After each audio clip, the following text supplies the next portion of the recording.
Bwana, mambo ni mengi alafu muda ni mchache. Tumeweza kuona Khadija Kopa alivyoweza kumnawa bwana mkubwa Diamond Platnumz na kumwambia kwamba yeye si mwanamke, yeye si mwanaume sahihi katika maisha ya binti yake, kwa sababu kuna mengi ambayo yamekuwa akimtendea. Yeye kama mama aliamua kuweza kukaa kimya na kutambua nafasi yake kama mama, lakini anaona kadri siku zinavyozidi kwenda ndivyo mambo ambavyo yanavyozidi kupamba moto. Hili jambo limeweza kuwaumiza watu wengi, na wengi wao wameweza kufunguka vingi wakisema kwamba kiukweli bwana mkubwa Diamond Platnumz ameweza kumkosea sana bibi Zuchu, na ifike kipindi kwamba Zuchu hatakuwa moja kati ya mtu ambaye atakayepewa kipaumbele kwa familia ya bwana mkubwa Diamond Platnumz. Hili jambo linaumiza sana. Sasa mama huyu ameweza kusema kwamba anajutia kuweza kumkabidhi bwana mkubwa Diamond Platnumz mtoto wake, kwa sababu katika hii dunia yeye aliamini kwamba Diamond Platnumz ni moja kati ya mtu mwema sana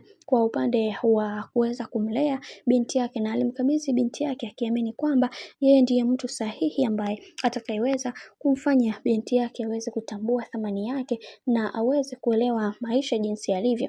Lakini amekuwa moja kati ya mtu ambaye amemsababisha ameweza kulia na kutokwa na machozi mazito, jambo ambalo watu wengi hawakuweza kutegemea hili, lakini ndo kama hivyo mambo yanakuwa mengi.